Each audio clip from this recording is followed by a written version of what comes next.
உங்களுக்கு நிம்மதி உண்டாகுவதாக. தேவனுடைய இரக்கங்கள் அதிகமாவதாக.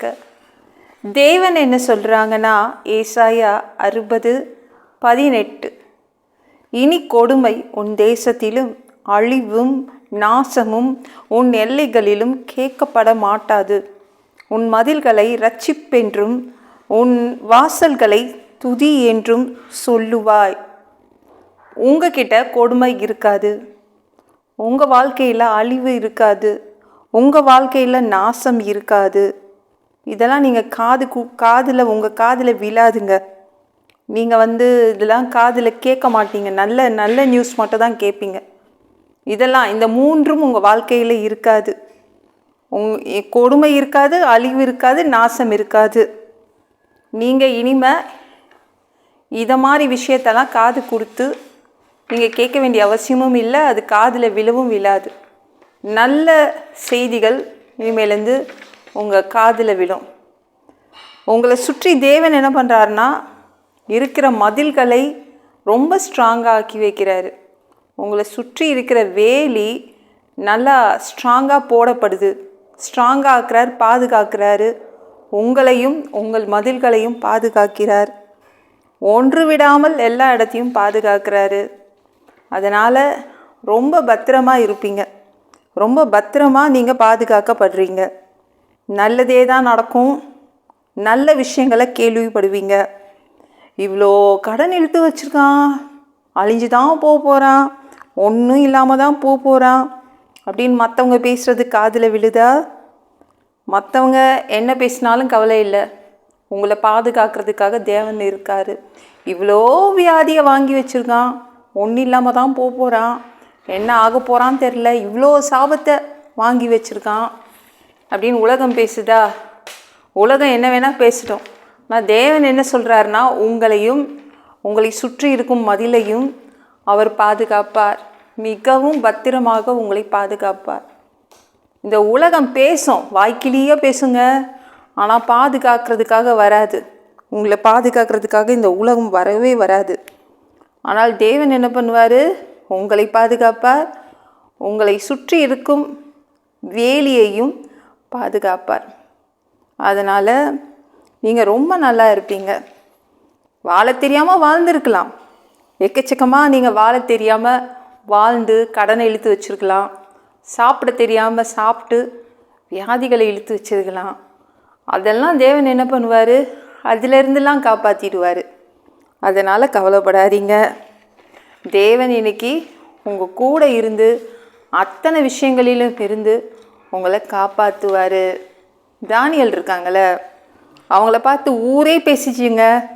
கொஞ்சமாவது அட்ஜஸ்ட் பண்ணிட்டு வாழலாம்ல, இந்த நாட்டோடு சேர்ந்து அட்ஜஸ்ட் பண்ணிட்டு வாழலாம்ல. ஏன் இப்படி இருக்கான்? இவனுக்கு கொஞ்சம் கூட வாழவே தெரியல, அநியாயமாக அழிஞ்சு போகிறான், இவனுடைய எலும்பு கூட கிடைக்காது நம்மளுக்கு. இதுதான் அவனை நம்ம லாஸ்ட்டாக பார்க்குறோம். தானியலை பார்க்குற லாஸ்ட் டே இன்றைக்கி தான் அப்படின்னு எல்லாரும் பேசிக்கிட்டாங்க. கொஞ்சம் அட்ஜஸ்ட் பண்ணி நீ வாழ்ந்துருக்கலாம்ல. அப்படி வாழ்ந்துருந்தா இப்போ எவ்வளோ நல்லா இருந்திருப்பான். இப்படி அநியாயமாக அழிஞ்சு போகிறான் அப்படி தான் அந்த ஊர்க்காரங்க, அந்த நாட்டில் உள்ளவங்க அத்தனை பேருமே பேசினாங்க. ஆனால் தேவன் என்ன பண்ணார்? அவனை காப்பாற்றினார். அடுத்த நாள் காலையில் அவன் எலும்பை கூட பார்க்க மாட்டேன்னு எல்லாரும் சொன்னாங்க, பேசினாங்க. ஆனால் அடுத்த நாள் காலையில் அந்த சிங்கக்கேபியிலேருந்து வெளியில் வந்தான். அப்போ தான் தெரிஞ்சிச்சு, தானியேலை பாதுகாக்கும் தேவன் அவ்வளவு வல்லமை படைத்தவரா? அத்தனை சிங்கங்களுக்குள்ளே போட்டுமே ஒரு சிங்கம் கூட கொதறி வைக்கல. பத்திரமா நம்ம தானியேலை தேவன் அழகாக மீட்டு வெளியில் கொண்டு வந்துட்டாரே. இவ்வளோ பெரிய தேவனா? தானியேலோடு இருக்கிற தேவன் இவ்வளோ பெரிய தேவனா அப்படின்னு ஆச்சரியப்பட்டு போனாங்க. உங்களுக்கு இருக்கிற பாதுகாப்பையும் உங்கள் குடும்பத்துக்கு இருக்கிற பாதுகாப்பையும் பார்த்து இந்த உலகமே ஆச்சரியப்பட போகுது. இந்த வீடியோ பிடிச்சிருந்துச்சுன்னா மற்றவங்களுக்கும் ஷேர் பண்ண மறக்காதீங்க. கர்த்தர் தாமே உங்களை ஆசீர்வதிப்பாராக. ஜெபம் பண்ணலாமா? அன்பு பிதாவே, உங்கள் பிள்ளைங்க உங்கள் பாதத்தில் வந்திருக்காங்கப்பா. சாமி இரக்கம் செய்யுங்க, இறங்குங்க. அப்பா உங்கள் பிள்ளைங்க அழிஞ்சு போக மாட்டாங்க, நாசமாக ஆக மாட்டாங்க. அவ்வளோ பத்திரமா உங்கள் பிள்ளைங்களை பாதுகாத்து கொள்வீங்க. உங்கள் பிள்ளைங்களை எதுவும் கொடுமைப்படுத்த முடியாது. உங்கள் பிள்ளைங்களை சுற்றி நீங்கள் வேலி அடைத்து பத்திரமா பாதுகாத்து கொள்வீங்க. உங்கள் பிள்ளைங்களுக்கு இருக்கிற பாதுகாப்பை பார்த்து எல்லாரும் ஆச்சரியப்படுவாங்க. உங்கள் பிள்ளைங்களுக்கு சுற்றி அவ்வளோ பெரிய பாதுகாப்பு போடப்பட்டிருக்குது. நன்றி அப்பா. எல்லாம் பொல்லாத பிசாசுகள், ஏவல்கள், மந்திரங்கள், தற்கொலை ஆவிகள், பயத்தின் ஆவிகள், பலவீனப்படுத்துகின்ற ஆவிகள் எல்லாம் இயேசு என்ற பெயரினை கொண்டு துரத்துகிறேன். ஓடிப்போ. உங்கள் பிள்ளைங்களை இரத்த கோட்டிக்குள் மறைச்சிக்கோங்க. பரிசுத்த ஆவியால் நிரப்புங்க. ஞானஸ்நானம் எடுக்கணும். உங்கள் பிள்ளைங்க ரட்சிப்பீராக. இயேசுவின் காயப்பட்ட தழும்புகளால் எல்லா வியாதிகளும், எல்லா பலவீனங்களும், கேன்சர் போன்ற வியாதிகளும் சரியாகுவதாக. சாமி உமக்கு நன்றி. மரணப்படுக்கைகள் சரியாகுவதாக. பரம்பரை வியாதிகள் சரியாகுவதாக. மனிதனாக பிறந்தா ஜீவ புஸ்தகத்தில் பேர் இருக்கணும். அப்படி இல்லைன்னா அந்த மனிதனை பிடிச்சி நரகத்தில் தள்ளிடுவீங்க. தீ எரிகிற இடத்துல எப்படி போய் வாழ்கிறதுப்பா? சாமி உமக்கு நன்றி. பரலோகத்துக்கு வர்றதுக்கு ஆசைப்படுறோம். அங்கேயே அனுப்பிடுங்க. அடித்து உதச்சி திருத்தி எங்களை பரலோகத்துக்கு அனுப்பிடுங்க. அப்பா நன்றி ராஜா.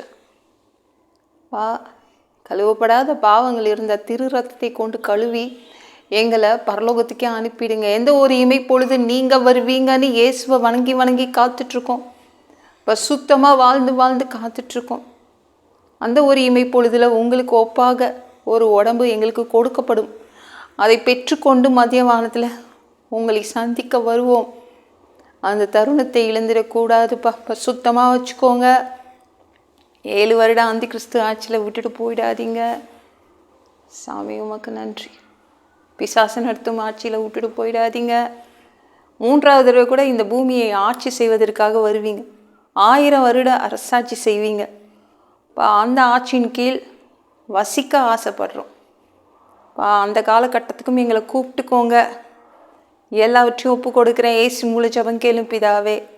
ஆமென். நாளைக்கு பார்க்கலாம்.